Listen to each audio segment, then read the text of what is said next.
Remember in the 70s, 80s, and sometimes 90s, in television shows, in between the episodes, they would leave you with a cliffhanger, and you would have to watch the next episode, and it would say, "To be continued." I'm Solomon, helping you engage prophecy to restore America. And I had a dream from the Lord that I wanted to share with you called Cliffhanger, to be continued. So in this dream, I was at my grandparents' house in a nearby Pittsburgh neighborhood, standing out front with some family members and some friends between my grandparents' house and my next door neighbor's house, who were also childhood friends of mine. Now in this childhood household and the friends of mine, they didn't take very good care of their place. Their house was pretty dilapidated. Their grass was overgrown in front and in the back, and they had a fence that was really in real bad shape.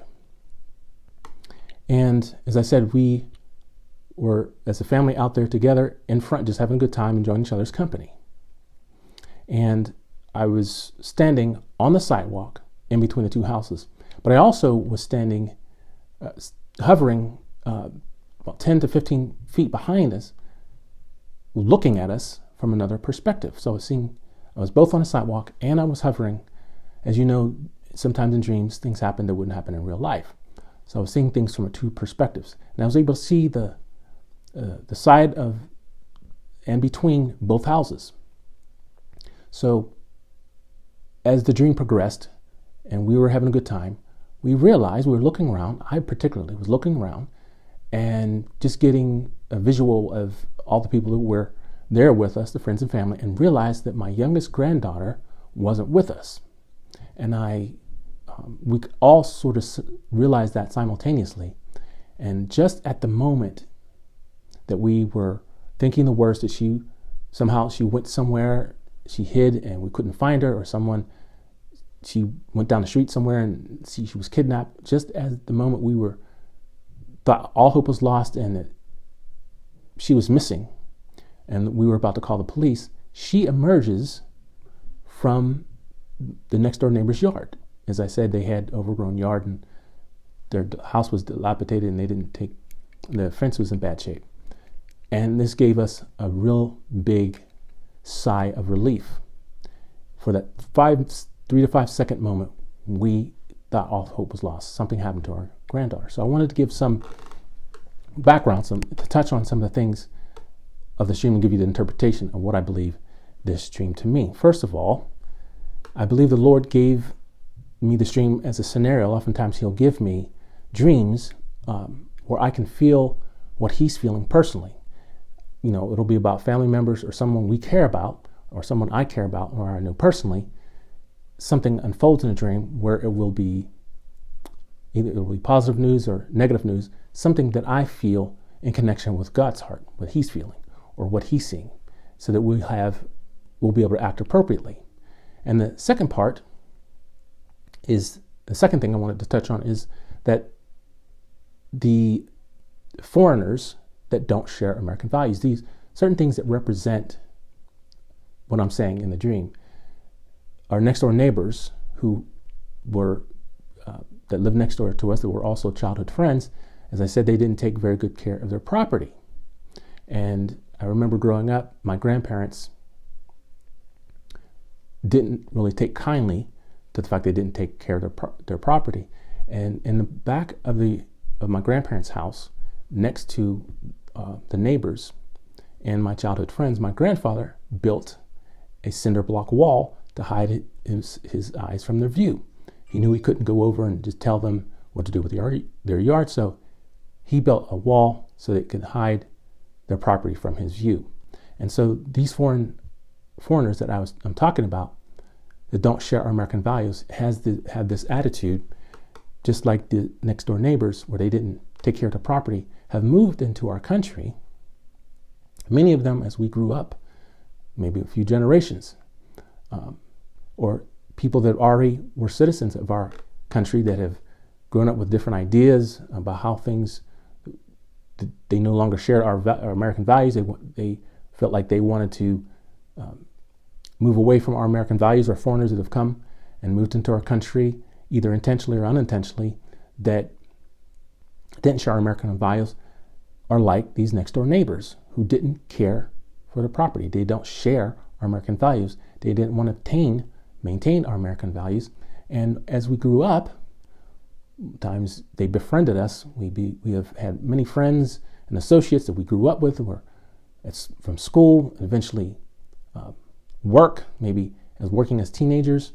And once we graduated from high school and moved into the world, these people have become stalwarts, leaders in our country who want to change our laws. This is what these people represent. And the next thing is that, as I told you in the dream, where my grandfather built a cinder block wall in the backyard to hide his view from their yard, we have put blinders up. This action that my grandfather undertook to build this cinder block wall to block his view was that we as Americans have put blinders up for the things that have gone on in our country and our society over the years, and we've just discounted it as, well, that's just them expressing their opinion, that's just them expressing their views, and we've not stood up against it. We've basically put figurative blinders up to block our view from the things that were taking place at a time when we could have said something, at a time we could have done something, and we did not.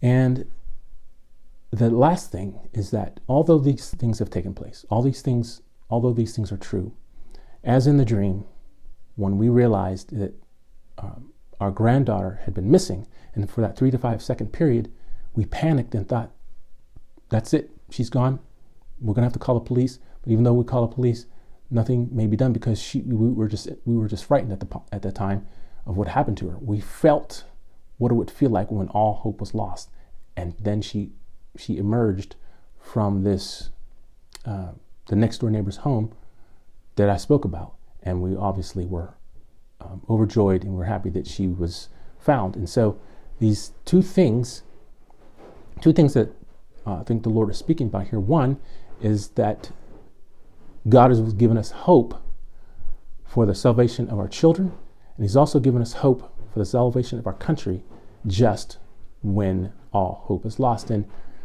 I think this is what the Lord was really getting at, is that I had this dream so that I could personally feel what it would be like when everything that we thought we could do, that we needed to do, could be done, was done, and it didn't result in the things that we had hoped, and all hope is lost. And this is the cliffhanger. Just when we think that all hope is lost, the Lord Himself takes up this matter and is able to bring our nation back into where it needs to be in order for us to have hope. Now, there's some things that I wanted to touch on.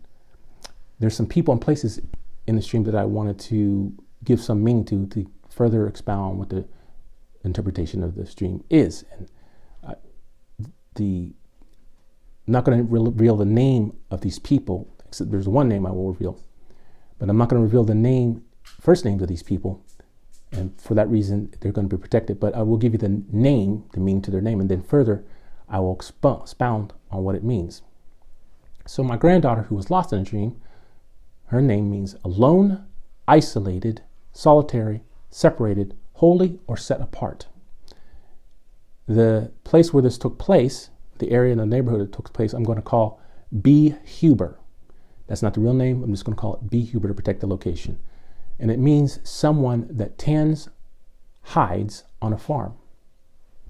And the area of the city that it took place in was called Sylvania. For that one, I'll name. And it means woods or forest. And one of the names in the dream, and I'm going to tell this one because it was a surname, is Stribling. And it is youth or someone of youthful appearance. And one of the first names to my childhood friends and the next door neighbors, my grandparents, the initial is D, but it means hidden nook. Now this person had a younger brother, whose initial was J, and his name means Yahweh is gracious. And I'm going to call it the old Johnson family home in this area is where my grandparents were. It has to do with not only my ancestral family and their generation, but also that of America, figuratively speaking, that of our country. And so to further expound on these names and places, to give this the interpretation, here is what I wanted to read. Now this is what all these things would mean, all the names that I just gave you and their meaning. The Lord has set our nation apart by covenant and constitution. Because of this, he has ordered corrective discipline to produce true repentance and return to freedom. We're on our way to fulfillment, but not out of the woods yet. Though the enemy has desired to jump ahead of God's time frame, the Lord has preserved us. He has plans to prosper us, although it's difficult to see right now. And the Lord is gracious, but he is showing us just how much we've been exposed to the elements and beaten out of our inheritance. This is the conclusion of the dream. And if you want to stay tuned for my next video, it is called Taking the Mask Off D.C., Exposing the Villains Posing as Heroes. See you in the next one.